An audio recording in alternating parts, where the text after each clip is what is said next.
Hi friends, welcome to Jenkins series. So in the previous section I explained about how to generate the test report. Just if you don't know, just please go and watch that video. So in this section I will add how to add that script in the Jenkins file. Okay, this is very simple, nothing much like our headache. So if you know the previous video, it is very easy to understand this one. Okay, so let me quickly open my job. So this is the job. In the previous section I explained about. If you don't know, just go ahead and watch.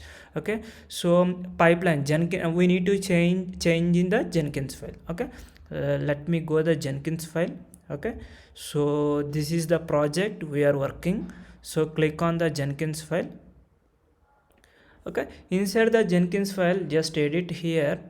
Here you need to add your job. Okay, where you want to add your test case. Okay, this is our requirement. See, whenever your test case is running, after immediately I want to generate my report. Okay, here in which stage you are running, second stage you are running your test cases. Okay, here I want to add my condition.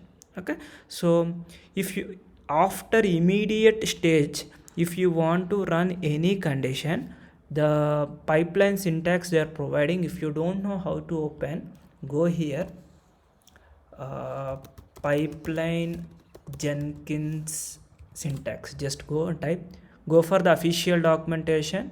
I am not creating any new, even I am going for the documentation pipeline syntax. Here right side there is an option post, click here. This is the post. This is used if you want to do after your build. If you want to perform any action, any condition, just you can use this post action, where it will be allow, either it will be allow in the pipeline block and each stage block. Is it required mandatory? No.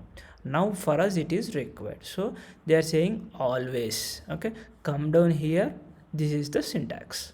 Here they applied at the pipeline level. I want to apply this syntax at my the stage level. Okay, let me open my script. Okay, post always, this is the syntax, JUnit underscore this part, right? So allow empty results. Why we are using allow empty results means, suppose in your test case there is no test cases at all, then your build will be a fail. So if you want to run, even though no test cases, if you want to run your build, then you can provide as a true condition. Okay, test results, you need to provide the folder. Okay, where your reports are generating, that directory structure you want to give. This is your directory structure. Okay, just copy and paste it in your Jenkins file. Okay, just paste it in your Jenkins file. That's it, no need to do anything. Okay, so check the syntax. I opened the post, I closed. Okay, just commit changes. Okay, your job is completed. Just go and run your job. That's it. Which job will run? Okay, multi-branch pipeline we ran previously, right? Click here and go for the master. Okay, let me run build now. Okay, right now you are not able to see any test cases here, right? So first it will be checkout, clean and compile, then your test case will be run. We can see the test cases here. In the previous around 6 test cases we created, right? All test case results we can see here.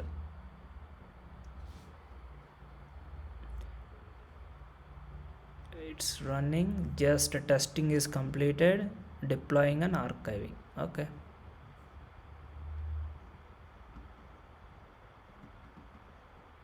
okay, its job, our job is done. uh, System is struck. Let me refresh. Oh, system is struck, so let me restart my system. Sorry guys.